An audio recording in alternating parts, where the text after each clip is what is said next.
à toutes et à tous et bienvenue sur le coin sport et pop culture pour notre rendez-vous mensuel, la vidéo en fait sur mes achats comics VO du mois de novembre.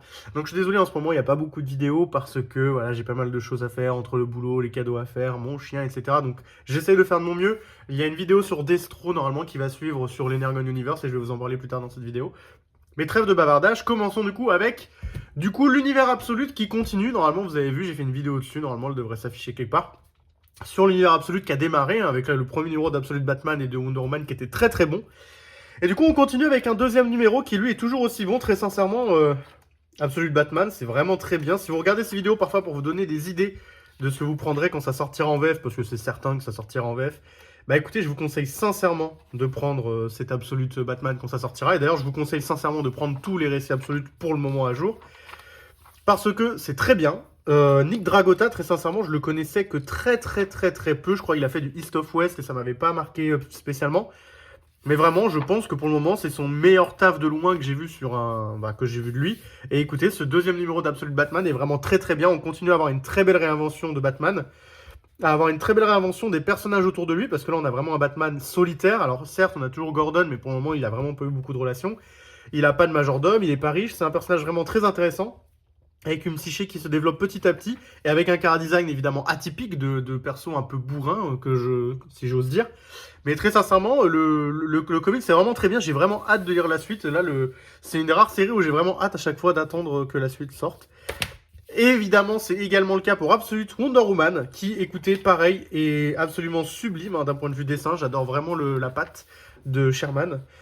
Vraiment, c'est vraiment super cool. Le côté un peu Lovecraftien des méchants, des monstres, le côté très badass, très justement guerrière de Wonder Woman est très bien retranscrit. Dans ce numéro, on voit du coup l'arrivée d'un personnage important, excusez-moi, de l'univers de Wonder Woman, hein, qui est évidemment le premier homme qu'elle a rencontré. Et du coup, c'est très intéressant. On voit du coup sa relation avec sa mère se développer, à quoi ça ressemble en faire, comment elle a géré tout ça. Donc vraiment, le numéro 2 marche vraiment très bien. Pareil, c'est comme Absolute Batman. On a vraiment envie à chaque fois de suivre la suite. Et je vous montre pas la dernière page parce que ça spoilerait un peu et c'est vraiment dommage. Parce qu'elle est absolument sublime. Mais vraiment, pour le moment, Absolute Wonder Woman, tout pareil. C'est du très bon taf. Et du coup, le numéro dont je vous ai pas parlé dans la vidéo sur l'univers Absolute, c'était Superman. Parce qu'il n'était pas sorti à ce moment-là. Du coup, on est sur Absolute Superman numéro 1. Une très bonne réinvention, comme je disais, je suis désolé, j'ai dû faire un petit cut. Il y a eu un petit accident technique. Une très bonne réinvention du coup du personnage de Superman, tout en n'allant pas non plus trop loin. Il faut dire que le premier numéro, pareil, il vous développe énormément le personnage, son background, ce qui s'est passé sur Krypton, ses parents, etc. Et ça reste très intéressant. Et là, du coup, ce qui est assez intriguant, c'est qu'on a envie de voir plus de Krypton, de ce qui s'est passé avant qu'il arrive sur Terre. Et comme vous pouvez le voir, pareil, les dessins sont vraiment très beaux. Ce Superman, il est un peu plus... pas violent, mais je dirais un peu plus rentre-dedans que ce qu'on a l'habitude de voir dans l'univers lambda, enfin normal. Et Rafa Sandoval il est vraiment très bon au dessin, on n'a rien à dire dessus. Je peux que vous conseiller, pareil, de lire l'univers Absolute qui pour le moment est du très bon. Il me semble qu'il y a Absolute Flash et Green Lantern qui sera prévu en 2025. Le dernier numéro d'essai que j'ai eu pour le mois de novembre, parce que malheureusement, le numéro de Superman numéro 20 n'est pas arrivé à temps chez Pulp, donc du coup, il faut que j'attende le mois prochain, je vous présenterai le mois prochain. C'est toujours, comme d'habitude, Poison Ivy, qui est la série régulière que je suis tout le temps, depuis le début en VO, et c'est vraiment très agréable, c'est une très bonne série, ça continue à être très bon. Dans ce numéro, du coup, on a un peu plus d'intervention d'un autre personnage, et on croise un peu plus la psyché de Poison Ivy, elle rencontre il y a vraiment une évolution dans le récit, et d'ailleurs là on est au numéro 27, et très sincèrement, on s'ennuie jamais, on a toujours l'impression que le personnage va de l'avant, qu'il lui arrive des nouvelles choses, qu'elle rencontre des nouvelles choses. Vraiment un récit très particulier, parce que vraiment, je trouve que tout est bon. Que J. Willow Wilson, elle maîtrise parfaitement la narration, que Takara, son trait, il est vraiment très bien, même s'il y a de temps en temps, sur certains numéros, il est un peu en dessous, sur certaines planches, il est un peu en dessous, mais globalement, pour quelqu'un qui arrive à tenir quand même à un rythme plutôt soutenu d'un numéro par mois, même s'il y a quelques exceptions depuis maintenant plus de 2 ans, c'est assez admirable, surtout que la grande majorité du temps, ces planches sont plutôt très bonnes et très agréables à regarder. Donc, je peux que vous recommander de lire Poison Ivy. D'ailleurs, Urban fait un très bon taf parce qu'il les publie en VF dans une très belle édition. Et le prochain numéro, qui est du coup le tome 4, je crois, en VF, va sortir début d'année 2025. Maintenant qu'on a fait DC Comics, on va s'attaquer du coup à son penchant, qui est Marvel, avec l'univers Ultimate. Et vous savez que malheureusement, Je suis pas votre meilleur conseiller en Marvel parce que je ne lis que l'univers Ultimate, parce que le peu de fois où je lis d'autres choses, je trouve ça pas très bien, donc souvent je n'ai même pas envie d'en parler. Donc comme je vous dis, moi je suis pas là pour critiquer, je préfère vous montrer les choses que j'aime bien. Donc là on attaque le numéro 11, Ultimate Spider-Man, qui est un très bon numéro. On voit un Spider-Man vraiment fun, avec des dessins vraiment dynamiques. Et d'ailleurs c'est Messina ou Medina, Messina je crois. C'est ça, c'est Messina au dessin, c'est pas Keketo. Et ma foi, moi, je trouve que c'est vraiment très cool aussi. Hein. Moi, j'avais peur, évidemment, d'être un peu déçu, parce que Keketo, c'est vrai que c'est de la masterclass au niveau du dessin. Mais non, non, vraiment, Messina, en plus, franchement, il y a beaucoup d'action dans ce numéro, donc on se fait jamais chier. Les dessins sont super bien faits, le découpage aussi, c'est vraiment top. On voit du coup des nouveaux personnages, on va dire, des nouveaux antagonistes qui apparaissent. On voit aussi l'arrivée de Black Cat, et c'est pas vraiment un spoiler, parce qu'elle est sur la couverture, donc forcément, vous doutez qu'il y a Black Cat. Mais grosso modo, Ultimate Spider-Man, alors, un peu comme tout l'univers Ultimate, c'est pas un foudre de guerre niveau rythme, dans le sens où ça va pas très très vite pour développer l'histoire et pour régler les problèmes. Mais en même temps, faut dire que je pense que le récit est obligé de suivre la chronologie logique qu'il y a dans l'univers global, qui est que le Maker a été emprisonné pour 2 ans, donc du coup, faut pas faire avancer ça trop vite, sinon après, il y aurait plus rien à faire d'ici à ce que le Maker revienne. Bon, ça reste un défaut léger, mais très sincèrement, tous les numéros de l'univers Ultimate sont toujours très très bons. Mais malheureusement, pareil que pour Superman, j'ai pas pu me procurer Ultimate X-Men ou Ultimates en fait, parce qu'ils sont pas arrivés à temps. Et du coup, bah me voilà à vous présenter que Ultimate Spider-Man et Ultimate Black Panther. Et du coup, on continue avec Ultimate Black Panther, qui pareil, lui aussi, va direct dedans, avec un nouveau dessinateur qui s'appelle Carlos Nieto. Et ma foi, pareil, c'est vraiment très sympa. On rentre direct dedans au niveau du dessin. J'ai vraiment rien à redire. C'est vraiment top. Je trouve qu'en plus, ce qui est cool, c'est que dans tout l'univers Ultimate, on a vraiment des dessinateurs à la fois différents, en même temps tous très doués dans la mise en page. C'est vraiment très agréable à suivre. Et que quand ça change, on garde une certaine unité graphique entre les dessinateurs qui se relaient sur les séries. Donc c'est plutôt cool. À part Ultimate X-Men, où il n'y a que Momoko pour le moment. À voir jusqu'à quand, mais... Et d'ailleurs, X-Men, parce que je sais que c'est un peu une série un peu mal aimé par certains. Moi, écoutez, je trouve ça cool. C'est vrai qu'on a du mal à voir en quoi c'est des X-Men vraiment de manière très pertinente, même si là, on commence un peu mieux, mais grosso modo, moi, j'aime toujours bien ce qu'elle en fait. Et puis, après tout, on est dans un univers Ultimate, donc un univers alternatif. Quel est l'intérêt de faire la même chose que dans l'univers normal? Je veux dire, Absolute Batman, il ressemble pas du tout au Batman que je connais. Je trouve ça très cool. Donc, pour moi, Ultimate X-Men, c'est toujours aussi sympa et je vous le présenterai normalement le mois prochain. Une fois qu'on a fait maintenant DC et Marvel, on va s'attaquer du coup à tous les univers qu'il y a en indé, avec le premier qui est du coup l'Energon Universe, avec le numéro 14 de Void Rivals, excusez-moi de nouveau, je suis un peu malade malheureusement. Et du coup, encore une fois, ça continue à être très très cool, vraiment, Robert Kirkman, il maîtrise à fond la narration, on a un De Felici qui se fait de plus en plus plaisir sur les combats spatiaux, sur les combats globaux en fait. Il y a de plus en plus d'action en fait dans la série, donc c'est un peu sympa, on est de moins en moins figé. Parce que c'est vrai qu'avant, De Felici pouvait un peu moins se lâcher parce que c'était beaucoup de dialogue au début, surtout pour mettre en place du coup on va dire l'intrigue en fait globale, hein, le complot qu'il peut y avoir dans ce comics. Et je peux que vous le recommander, franchement, c'est une histoire qui se lit vraiment super vite, qui est super agréable, on a toujours envie de savoir la suite, on a envie de savoir si le héros principal va s'en sortir. Surtout qu'en plus, on aime toujours autant son Android, hein, son petit conseiller de d'IA qu'il a sur son bras. Donc voilà, moi je peux que vous conseiller, pareil, c'est disponible en VF, d'ailleurs il y a le tome 2 qui est sorti récemment, donc je vous conseille vraiment de commencer si vous le souhaitez. Très sincèrement, je le dis à chaque vidéo, mais l'Energon Universe, du coup, c'est un univers partagé avec Transformers et G.I. Joe. J'étais le premier à pas être du tout convaincu, j'ai jamais vu G.I. Joe quand j'étais gosse, donc j'avais pas de nostalgie particulière. Transformers, ce que j'en connaissais, c'était les films de Michael Bay, donc comme n'importe quel gamin de l'époque, j'avais bien aimé le premier et le deuxième vite fait, mais je me suis très vite rendu compte que c'était pas non plus la crème de la crème du scénario et du cinéma. Pour autant, vraiment, l'univers partagé en comics marche du tonnerre, est vraiment très qualitatif, avec des dessinateurs vraiment très très bons. Et je peux que vous conseiller du coup de commencer cet univers en VF si vous le voulez, ou en VO, parce qu'évidemment qu'en VO, c'est possible aussi, il y a des TPB. Suite à ça, du coup, on a du coup Transformers, évidemment, avec le numéro 14 également, une très jolie cover. Et on continue du coup avec Jason Howard au dessin, qui a un trait qui... pareil, se rapproche vachement de Daniel Warren Johnson, donc on a une continuité graphique, c'est très pertinent. Et encore une fois, c'est vraiment très très bien Transformers. C'est depuis le début, je trouve, ils ont réussi à faire quelque chose que je trouve très dur dans le monde du comic, surtout quand on est dans des univers qui démarrent. C'est de bien gérer une narration entre développement de personnages, action. Parce que vraiment, dans Transformers, il y a très peu de moments où il y a de la narration, mais quand il y en a, c'est très maîtrisé, ça raconte beaucoup de choses en très peu de mots, et c'est vraiment, moi j'aime beaucoup. C'est un peu l'anti-Tom King, je trouve, Daniel Warren Johnson dans sa narration. Alors avec les qualités et les défauts, évidemment, j'aime beaucoup Tom King également, mais Mais ce que je peux vous dire, c'est que vraiment, si vous aimez pas trop Tom King en règle générale, ou vous trouvez que sa narration est un peu lourde, bah Daniel Warren Johnson, c'est littéralement l'opposé. Donc, il n'y a pas de raison que vous aimiez pas, quoi. Donc, voilà, Transformers, pareil, je vous recommande, comme je vous ai dit. Ensuite, il y a du coup, le début, après, du coup, des séries introductrices de plein de personnages de l'univers G.I. Joe, on a, du coup, le début de la série principale, du coup, de G.I. Joe qui commence, avec, évidemment, Duke en tête d'affiche, en grand bonhomme énervé. Voilà, donc on reste du coup d'ailleurs sur du Tom Reilly, je crois, c'est ça, au dessin, qui du coup avait fait les dessins de Duke, donc on est sur une continuité graphique par rapport à Duke. On nous a déjà normalement pré-introduit le Cobra Commander et Destro, dont je vais vous parler plus dans une vidéo qui va sortir au cours du mois sur la chaîne. Mais pour le coup, G.I. Joe, c'est une très bonne série pour le moment. Le premier numéro est très sympa. Il vous introduit bien tous les personnages.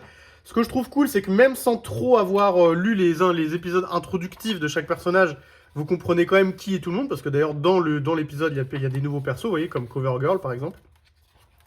Là, on vous introduit un peu le Cobra Commander, donc même si vous n'avez pas lu sa série, vous le voyez quand même. Et évidemment, pareil pour Destro, que vous allez voir là. Donc vraiment, non, G.I. Joe, c'est une bonne série. Le premier numéro est intriguant, j'ai hâte de voir la suite. Mais pour le moment, c'est du tout bon pareil. J'aime beaucoup l'Energon Universe, très franchement. Et puis, pour le moment, ça n'a pas été annoncé en VF, parce que, évidemment, ça vient de sortir le numéro 1. Hop, voilà, d'ailleurs, je vous montre la couverture wraparound, comme on dit. Et donc voilà, donc vraiment, c'est vraiment une bonne série qui, pour le moment, démarre plutôt bien. Et comme vous pouvez le voir, d'ailleurs, vous avez les petites têtes ici de tous les personnages que concerne la série. Donc, il vous manque normalement Scarlett, qui n'est pas dessus. On va voir comment est-ce qu'elle va être introduite plus tard, parce que j'avais vraiment beaucoup aimé sa série dédiée à elle. Ensuite, normalement, il y a beaucoup de séries Mark Millar en ce moment, mais pareil, ce mois-ci, je n'ai reçu que Prodigy Slaves of Mars. Donc, Prodigy Slaves of Mars, c'est le 3e volume de Prodigy, parce qu'avant, il y a eu du coup Prodigy, le premier volume, et après, il y a eu la Société Icar, donc Icarus Society, et du coup, là, on est sur Slaves of Mars, qui se concentre un peu plus sur le père, du coup, du personnage principal. Je sais que Prodigy, c'est une série que, comme je dis souvent, des gens n'aiment pas beaucoup parce qu'ils trouvent que le personnage est un garissou un peu chiant, qui essaie de tout faire tout le temps et tout. Alors là, pour le coup, je trouve que c'est vachement intéressant parce qu'on le met face à quelqu'un qui a, entre guillemets, un peu la même qualité que lui, un peu comme Sherlock Holmes et son frère, etc. Donc, d'ailleurs, c'est un peu une inspiration claire de Mark Millar, il se fait pas chier. Mais grosso modo, on a vraiment l'impression de voir un Sherlock Holmes moderne dans un monde d'aujourd'hui où le mec aurait grave le melon et tout. Et donc vraiment, non, c'est vraiment une bonne série, moi perso. En plus, j'aime bien le dessin de Stefano Landini. Landini, hein, c'est ça, oui, pas Landini. Et non, vraiment, il n'y a rien à dire. Moi, j'aime beaucoup Prodigy. J'avais déjà bien aimé les 2 premiers volumes, mais j'avais beaucoup aimé le deuxième, d'ailleurs, que j'avais trouvé un peu plus sympa que le premier d'un point de vue juste histoire. J'avais trouvé ça plus cool. Mais donc voilà, malheureusement, j'ai pas les autres séries qui sont Night Club, que sont Magic Order 5, etc. Parce que je les ai pas reçues ce mois-ci non plus. Je vais les recevoir du coup tout le mois prochain. Donc au mois de décembre, vous allez vraiment avoir une longue vidéo, normalement. Donc voilà, c'en est fini avec Mark Millar. On continue donc du coup avec l'univers de Spawn, évidemment, vous savez très bien, sur cette vidéo, vous avez toujours le grand moment Spawn, où je vous montre un peu où on en est, les intérieurs, les dessins, est-ce que l'histoire est toujours sympa, etc. Même si je suis pas la personne la plus objective du monde, parce que j'adore Spawn, j'adore son univers. Donc on commence tout de suite avec King Spawn, avec un dessinateur que j'adore, qui s'appelle Yildiray Cinar, qui vraiment est un dessinateur que je trouve vraiment super cool, je suis très content qu'il soit sur Spawn.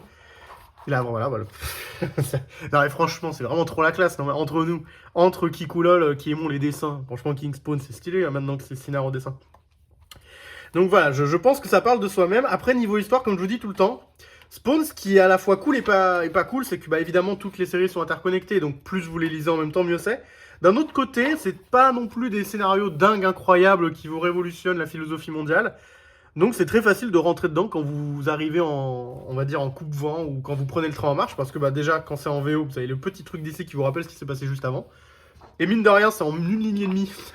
Ça paraît ridicule, mais ça fait plutôt le café. Moi je peux vous dire, moi qui lis toutes les séries Spawn, parfois évidemment j'ai oublié le scénario d'avant vite fait. Je lis juste la ligne et demie, je me fais ah oui c'est vrai que c'est passé ça, tiens. Parce que comme vous pouvez le voir, il n'y a pas beaucoup de blabla dans Spawn. Souvent Spawn c'est très bourrinos avec des dessins qui pètent la classe et ça va vite dedans. Donc voilà, après, ça propose en fait ça. Donc en fait, soit vous aimez bien parce que vous aimez bien la proposition, soit vous voulez quelque chose de réfléchi, d'intellectuel, et forcément l'univers de Spawn, c'est pas fait pour ça. Mais si vous aimez vraiment un univers un peu dark, mais pas trop, un côté un peu super-héros, mais en même temps anti-héros, avec plein de personnages principaux plutôt bien développés pour le coup, et un chara-design qui pète la classe, écoutez, vraiment, Spawn c'est plutôt cool, et King Spawn, pour le coup, c'est vraiment une bonne série également, et d'ailleurs c'est dispo en VF, parce que Delcourt fait un travail incroyable d'édition. Pareil, on a du coup The Scorched, qui est du coup la série, on va dire, Avengers des Spawn, même si pour moi le perso principal c'est She-Spawn, comme on peut le voir avec cette couverture où c'est elle qui est mise en avant. Et par contre, ça fait longtemps qu'on a Stephen Segovia au dessin, qui fait, encore une fois, voilà, du très très bon taf. Comme vous pouvez le voir, j'ai pas envie à chaque fois les numéros de Spawn, le problème c'est que j'ai envie de tout vous montrer, tellement je trouve que chaque planche, même quand c'est pas des splash pages ou quoi, je trouve ça vraiment tout le temps super bien fait. Super bien découpé, je trouve ça vraiment tout le temps d'une qualité graphique vraiment très très élevée. Et j'ai vraiment pas les mots, vraiment. Donc voilà, The Scourge, pour le coup, je pense que c'est la série la moins accessible en règle générale. Parce que bah, c'est du coup un Avengers des Spawn. Donc si vous commencez par ça, bah, y a tous les personnages qui ont été introduits avant dans d'autres séries. Donc forcément, vous allez débarquer avec des personnages que vous connaissez pas ou très peu et qui vont pas être développés énormément dans la série parce que vous êtes censé déjà les connaître. Pour autant, en tant que ce que c'est censé être, c'est-à-dire un Avengers de Spawn, ça marche plutôt bien. Parce que du coup, She-Spawn est charismatique, Medieval Spawn aussi, etc. Donc en soi, c'est plutôt une bonne série encore une fois. Cette série-là, par contre, qui est vraiment une série que je dirais très très surprenante, c'est Violator, qui était une série qui a déjà existé, il y a déjà eu une série Violator par le passé, mais celle-là, ça s'intéresse aux origin story de Violator, qui du coup est racontée par Violator lui-même. Donc on sait très bien que Violator lui-même, c'est pas la personne la plus honnête de la planète, donc on fait les grands yeux sur ce qu'il nous raconte, on sait jamais, il peut dire des conneries. Mais globalement, vraiment, le récit est incroyable. Chaque numéro est vraiment graphiquement d'une beauté. Enfin, en fait, c'est particulier parce que je trouve que la première fois que vous voyez les dessins, vous trouvez pas ça fou. Puis après, quand vous lisez, que vous voyez le ton, l'horreur, enfin, vraiment, voilà, l'atmosphère voilà, générale du comics, vous trouvez que chaque numéro est parfaitement dessiné pour représenter justement le côté malhonnête de Violator, son histoire, son côté dark, son côté dégueu et tout. Enfin, vraiment, j'aime vraiment beaucoup la série. C'est vraiment une super série et j'espère vraiment que dès le cours, va sortir Violator en un numéro parce qu'il y a 6 numéros, donc ça peut faire, j'imagine, un comics en one shot. Parce que c'est vraiment un très très très très très très bon récit dans l'univers de Spawn. On va parler du coup d'un récit qui est un peu moins bien dans l'univers de Spawn, je dois vous avouer, c'est Sam Twitch Case Files, qui du coup lui, on en est au 8ème numéro, et je vous avouerai qu'en 8 numéros il se passe toujours pas grand chose. Et c'est un peu chiant parce que là bah, on a 29 pages, mais c'est toujours au prix de 3$, et c'est vrai que ça c'est quelque chose à noter d'ailleurs, que je dis rarement. Spawn, c'est l'une des rares séries encore en VO à coûter que 3$ par numéro, ce qui est absolument incroyable, parce que comme vous avez pu le constater avant dans les numéros que vous avez pu voir avant, Marvel et DC par exemple, c'est parfois 5-6$ pour le même nombre de pages, et en plus avec du papier de moins bonne qualité, une couverture de moins bonne qualité, donc vraiment, ça se voit que Todd McFarlane, il s'en fout de faire vraiment du bif avec, quoi. C'est vraiment sa passion de développer l'univers, et voilà, il kiffe, et il fait son délire. Vraiment, c'est super agréable, parce que 3$, je vous assure que dans le monde du comics VO d'aujourd'hui, c'est vraiment très très très peu cher. Après, comme je vous ai dit, du coup, pour le coup, Sam Twitch, du coup, je continue à suivre parce que j'ai envie de savoir où est-ce que ça va aller, la relation entre nos deux détectives, de savoir quelle va être la conclusion de leurs enquêtes, etc. Mais c'est vrai que là, on en est au 8ème numéro, on n'a toujours pas réglé vraiment la première enquête de base. Ça commence à être légèrement lourd entre nous.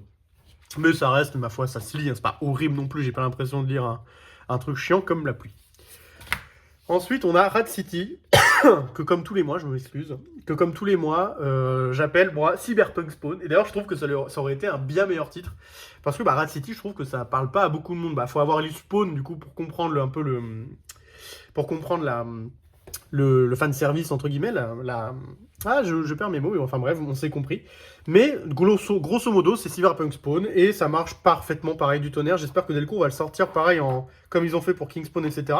Bon, ça vous spoil rien, donc je vous montre. Je m'excuse, je suis vraiment malade, donc c'est pour ça qu'il y a des moments où la vidéo coupe, etc. Et j'ai pas envie de tout le temps couper, donc là, bah, je tousse et je m'excuse, mais je sais que c'est dérangeant. Mais sinon, je sortirai jamais de vidéo. Donc voilà, comme vous pouvez le voir, Zé Carlos au dessin a vraiment un coup de crayon très très qualitatif également, comme toujours sur toutes les séries Spawn qui existent. Hein. Donc je peux que vous dire que c'est vraiment top, que je vous conseille le Cyberpunk Spawn quand ça sortira en VF, parce que j'imagine que ça sortira en VF, je serais vraiment étonné si ça ne sort pas en VF.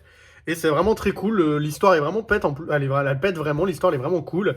Tous les personnages sont vraiment super cool. Le personnage principal, pour le coup, a un côté beaucoup plus héroïque, beaucoup plus sympa et gentil que dans beaucoup d'autres séries Spawn, donc ce qui fait qu'on s'attache vraiment beaucoup plus à lui, je trouve.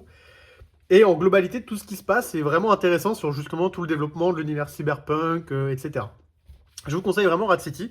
Si vous pouvez vous le faire en VO, bah écoutez, procurez-le-vous, parce que vraiment c'est une bonne série si vous ne pouvez pas attendre. Et sinon, en espérant que Delcourt annonce la sortie en VF. Ensuite, on est sur Spawn tout court, hein. Donc la série principale, la vraie, l'unique, celle avec laquelle tout a commencé. On en est au numéro 359, donc vous en doutez que c'est vieux, hein. Et on a mon dessinateur chouchou, celui que je kiffe, qui s'appelle Brett Booth, que j'avais découvert moi personnellement. Alors je suis pas très vieux, donc enfin, je suis pas très vieux. Je suis pas jeune non plus, enfin on va dire, voilà, j'ai quasiment la trentaine maintenant. Ouf, ça fait mal à avouer. Mais plus sérieusement, moi j'ai découvert avec Nightwing New 52, Brett Booth à l'époque, qui dessinait certains numéros et j'avais vraiment adoré son trait. Et j'avais adoré son travail sur Gunslinger Spawn, qui est vraiment un super travail.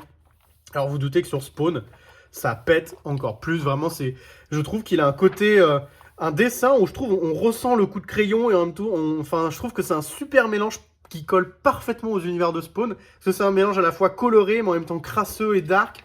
Vraiment, ça marche du tonnerre. Je sais pas comment dire. Je trouve que j'ai jamais lu, alors à part à l'époque de McFarlane et peut-être de Greg Capullo. Pour moi, Spawn, l'atmosphère de Spawn, c'est le trait de Brett Booth. C'est celui qui a le mieux capté ce que devait être l'atmosphère de Spawn, comment on doit le dessiner, comment est-ce qu'il doit être mis en valeur, comment est-ce qu'il doit être iconisé, que ce soit lui d'ailleurs, ou n'importe quel autre Spawn, car au départ, il était sur la série Gunslinger. Et du coup, encore une fois, je vous conseille Spawn, c'est toujours très très bien, et on va s'attaquer du coup à la meilleure série, encore une fois, comme je dis tous les mois, pour démarrer Spawn, qui est la série Gunslinger Spawn, que vous pouvez trouver en VF, qui est très très bien. Et d'ailleurs, c'était Brett Booth qui était au début sur la série pendant, je pense, bien quasiment 25-30 numéros. Donc vous avez au moins 4-5 tomes avec Brett Booth dessus. Ensuite, vous avez Carlo Barberi qui prend le relais. Carlo Barberi qui a un dessin un peu plus lisse, un peu plus gentillesse, qui fait que ça change légèrement le ton du comics, mais c'est pas non plus catastrophique, parce que ça reste du très très bon travail, Carlo Barberi, hein, ça reste des dessins très stylés. Et d'ailleurs, c'était lui qui était sur Spawn avant Brett Booth, donc ils ont échangé, ils ont switché leur rôle. Et ma foi, alors comme je vous ai dit, ça change légèrement le ton parce que je trouve son dessin un peu plus gentillet. Pour autant, il y a toujours des splash pages très sympas, il y a toujours du dessin vraiment très épique et il arrive quand même toujours à garder cette iconisation du personnage principal, qui est Gunslinger du coup ici. Et l'histoire continue de plutôt bien avancer. On tourne pas trop en rond dans Gunslinger, c'est vraiment une avancée vers l'avant, un peu...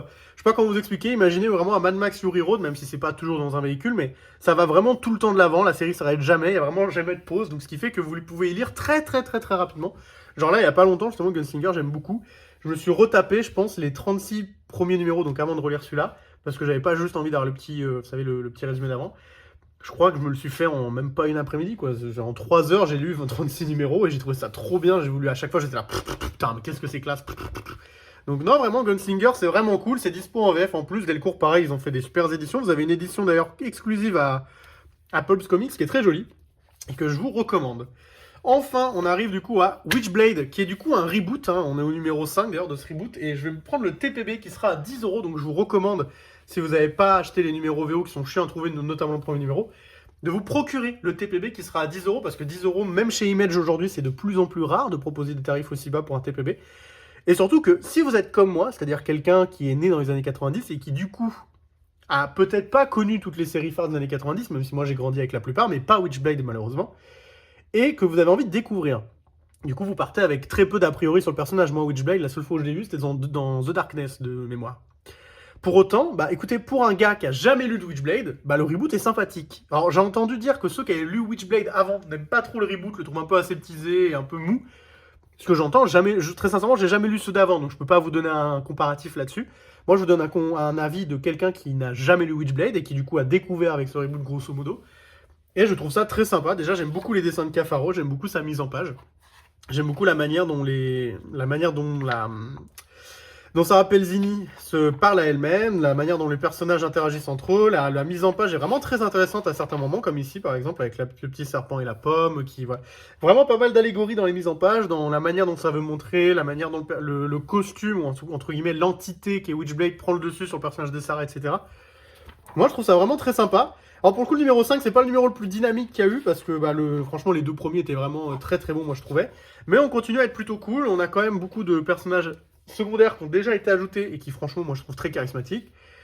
Et encore une fois un truc que j'aime beaucoup et qui est rare dans les comics VO et c'est pour ça que je ferai à le préciser, c'est qu'à la fin on a du coup une galerie d'art, hein, des sortes de bonus. Et comme c'est rare, bah, je tiens à le mettre en avant. Parce qu'on a toujours des bonus avec du coup à chaque fois des petits mots, avec à chaque fois des galeries, comment ont été faites les couvertures, les crayonnés, l'ancrage, etc. Donc rien que pour ça, moi Witchblade, je trouve ça vachement sympa. Et je vous invite à prendre le TPB qui coûtera que 10 € et qui sortira, je pense, courant janvier ou février, quelque chose comme ça.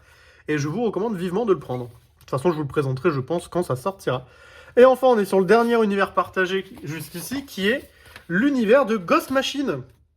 Alors Ghost Machine, du coup, avec Devour, que j'avais raté le mois dernier, d'ailleurs, parce que je suis un vilain pas beau qui avait pas bien noté mes comics à prendre dans mes calepins. Vous verrez qu'il excusez-moi, vous verrez qu'il manque Redcoat également, qui pareil va arriver le mois prochain, donc normalement le mois prochain vous aurez 2 Redcoat d'un coup. Mais bah écoutez, donc Devour, c'est en fait une sorte de spin-off de High Street où vous avez des grosses histoires dans un one-shot qui se lit en une fois. Là, du coup, c'est le second printing, puisque la première... Enfin, du coup, c'est pour ça que la couverture est toute jaune, mais normalement, elle n'était pas toute jaune. Et voilà, c'est toujours très sympa. Alors, je vais faire les deux en même temps, parce que grosso modo, c'est plutôt simple à faire, même si c'est pas la même équipe artistique, excusez-moi. Grosso modo, c'est des histoires d'horreur qui prennent qui prend place dans des contextes différents. Et c'est vraiment très sympa à suivre. Chaque histoire est vraiment particulière, vous raconte des choses particulières, particulièrement dégueulasses parfois. Dans le délire, ça me rappelle une série que j'aime beaucoup, et qui d'ailleurs, j'attends toujours la suite en VF, qui s'appelle Ice Cream Man, même s'il n'y a pas de marchand de glace. Mais il y a un côté, voilà, vraiment, vous êtes dans une rue, cette rue, elle crée plein de problèmes, mais elle crée plein de problèmes à des gens bien différents. Et du coup, si vous kiffez l'horreur, si vous aimez bien les séries un peu anthologiques, mais avec une petite ligne directrice de fond, bah écoutez, je vous conseille vraiment de lire l'univers High Street et Devour, qui pareil, normalement, devrait sortir en VF, parce que Urban est en train de sortir tout ce qui sort et tout ce qui est publié par Ghost Machine. Et enfin, du coup, je vais m'attarder sur Geiger, qui est vraiment, une série que j'aime beaucoup. Pareil, je sais qu'il y a des gens qui n'avaient pas aimé Geiger à l'époque, mais moi, perso, j'avais beaucoup aimé. J'aime beaucoup tous les personnages, je les trouve très charismatiques. J'adore le dessin de Gary Frank, qui je trouve est très iconisant, très stylisé. Et vraiment, tous les personnages sont plutôt attachants. Que ce soit d'ailleurs même les méchants, on arrive à comprendre limite pourquoi est-ce qu'ils veulent le fumer, parce que c'est vrai que c'est quand même quelqu'un de dangereux en soi. Je veux dire, l'existence d'un mec comme lui, c'est quand même chelou. Mais il a quand même un chien à 2 têtes qui peut vous défoncer quand même. Mais vous avez des épisodes vous avez des épisodes d'action, des épisodes intimistes, vous avez un épisode qui a été centré sur le chien, dans un zoo, qui d'ailleurs est un des meilleurs épisodes pour moi, donc c'est quand même assez fou. Donc non, vraiment, Geiger, c'est une bonne série, et en plus de ça, encore une fois, en TPB, franchement, ils font un super taf, Ghost Machine. Le premier volume de Geiger est encore trouvable à 10 € en TPB, et tous les autres TPB de Ghost Machine sont entre 15 et 16 € pour quasiment 200 pages à chaque fois, et dans un très très très bon état de qualité pour un TPB US. Donc vraiment, je vous conseille de lire Geiger et toutes les séries de Ghost Machine en général. Donc voilà, c'est fini. Normalement, il aurait dû en avoir plus, comme vous avez pu le constater. Mais du coup, la vidéo de décembre, qui sortira début janvier, j'imagine, sera beaucoup plus longue. Et donc voilà, merci d'avoir suivi cette vidéo. Malgré mon côté un peu relou à tousser et à être un peu malade, je m'en excuse, mais c'est le seul moment que j'ai trouvé pour vous faire une vidéo, malheureusement. Et bah voilà, en tout cas, n'hésitez pas à me dire en commentaire s'il y a des séries que vous lisez, que moi je lis pas, et que vous me conseillerez soit d'attraper au vol, soit de prendre le TPB quand ça sortira, ou même si vous voulez me donner votre avis sur une série, même si c'est pour pas que je la lise à la fin. Et sinon, donnez-moi votre avis global sur ce que je vous présente, si ça vous plaît pas, s'il y a des séries que vous aimez bien, que vous aimez pas, parce on a le droit de pas aimer, hein. Je connais plein de gens qui aiment pas Spawn, par exemple, c'est pas grave, hein. Comme je connais des gens qui adorent Hellboy et d'autres qui aiment pas, mais il y a des hérétiques de partout, hein, comme on dit. Comme dirait Elise Moon dans Kaamelott. Donc voilà, merci de m'avoir écouté, d'avoir regardé cette vidéo. Je vous souhaite à tous de passer une bonne journée, matinée, après-midi, etc. selon le moment auquel vous regardez ces vidéos. Et surtout, lisez des BD, lisez des mangas, lisez des comics, et si vous le pouvez, lisez des comics VO. Tchuss tout le monde!